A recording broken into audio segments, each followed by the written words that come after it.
تو کیا اب ہم زندگی بھر کہیں نہیں جائیں گے؟ اگر آپ کو شادی سے پہلے میرے ساتھ گھومنا پھرنا اتنا ناپسند تھا تو آپ کیوں میرے ساتھ جاتے تھے؟ ثانیہ چڑ کر بولی۔ تم ہمیشہ فرمائش کیا کرتی تھیں اور میں پوری کر دیتا تھا، بلکہ یوں کہا جائے کہ زبردستی لے کر جاتی تھیں تو زیادہ بہتر ہوگا۔ تمہیں ہی ایک دوسرے کو سمجھنے اور انڈرسٹینڈنگ پیدا کرنے کا بڑا شوق تھا۔ میں تو چند دنوں میں ہی سمجھ گیا تھا کہ تم ہلا گلا کرنے والی، لا ابالی اور امیچیور لڑکی ہو۔ شادی کے اتنے دن گزرنے کے بعد بھی کبھی 2 پل میری امی کے ساتھ بیٹھ کر بات کرنے کی ضرورت تک نہیں محسوس کی تم نے۔ تمہیں کیا لگتا ہے میں کچھ نوٹس نہیں کرتا یا مجھے کچھ محسوس نہیں ہوتا؟ افسوس تم مجھے سمجھ نہیں سکی۔ میں ایک ٹھہرے مزاج کا بندہ ہوں۔ میاں بیوی کو ایک دوسرے کو سمجھنے کے لیے، بلکہ مکمل طور پر سمجھنے کے لیے کئی سال درکار ہوتے ہیں۔ وہ رات دن ایک ساتھ ہوتے ہیں، کئی بچوں کے والدین بن جاتے ہیں، پھر بھی ایک دوسرے کی شخصیت کے کچھ پہلو ایک دوسرے سے مخفی رہ جاتے ہیں۔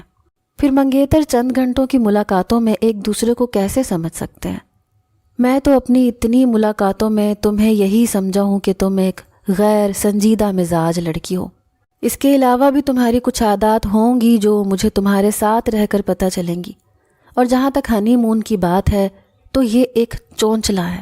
تقریباً 5% لوگ جاتے ہیں، باقی کے 95% بغیر ہنی مون پر ہی گئے خوشگوار زندگی گزارتے ہیں۔ اور ہم بھی ایسی زندگی گزار سکتے ہیں اگر تم میرے مزاج کو سمجھ لو اور اپنی ذمہ داریوں کو بھی۔ زندگی گھومنے پھرنے اور ہلڑ بازی کا نام نہیں ہے۔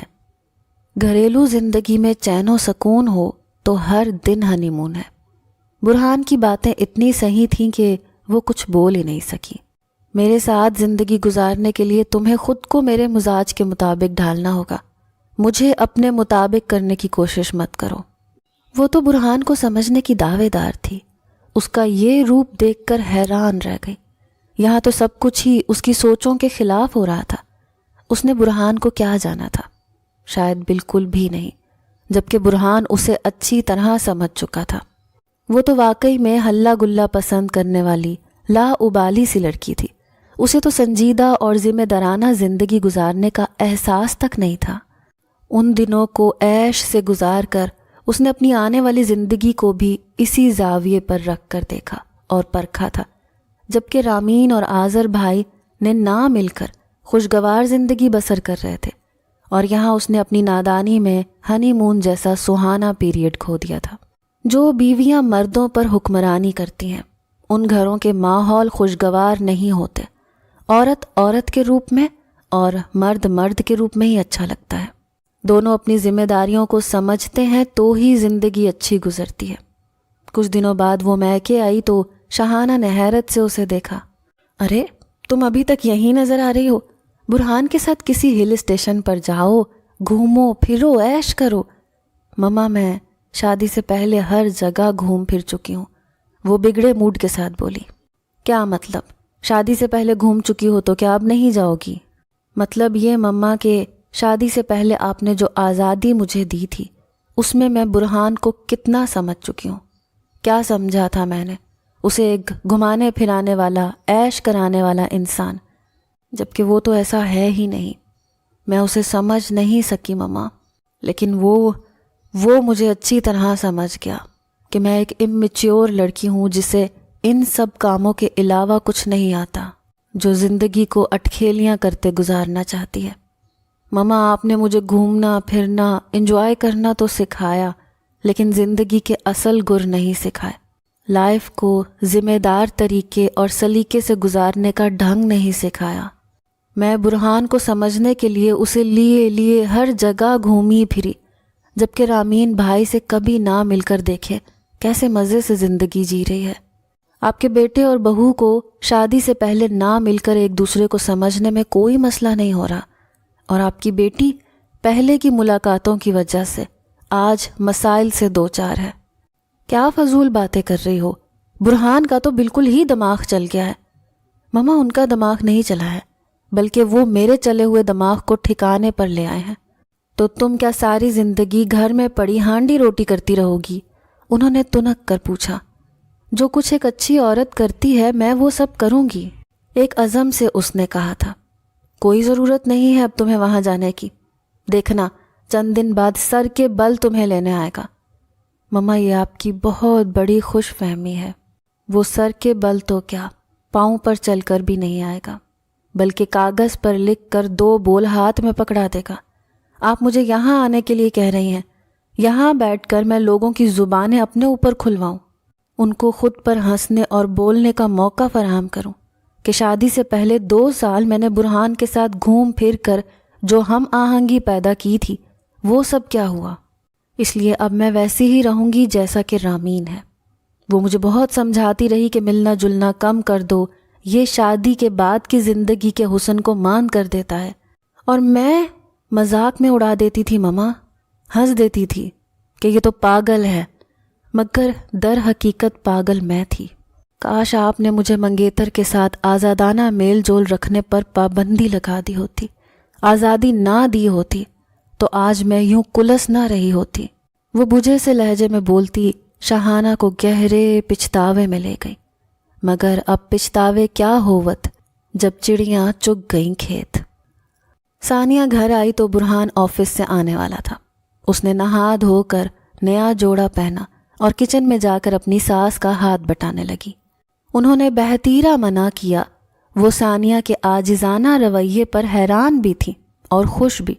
ہلکی پھلکی باتوں کے دوران وہ ان کے کام میں ہاتھ بھی بٹا رہی تھی جب برہان کچن میں چلا آیا۔ ارے آپ کب آئے؟ پتہ ہی نہیں چلا۔ شاید تب جب آپ دونوں اپنی باتوں میں مصروف تھیں۔ وہ ماں سے پیار لینے کو جھکتے ہوئے مسکراتے ہوئے بولا۔ اپنی بیوی کو ماں کے ساتھ ہاتھ بٹاتے اور خوش اخلاقی کے ساتھ برتاؤ کرتے دیکھ برہان کا دل خوش ہو گیا۔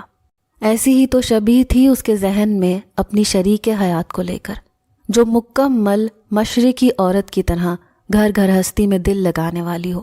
ان کے ہاں گو کہ ہر کام کے لیے ملازم تھے، مگر اسے یہ بات اچھی لگتی تھی جب بیوی شوہر کے چھوٹے موٹے کام کرے اور شوہر بھی اس کی ہر ضرورت کا خیال رکھے۔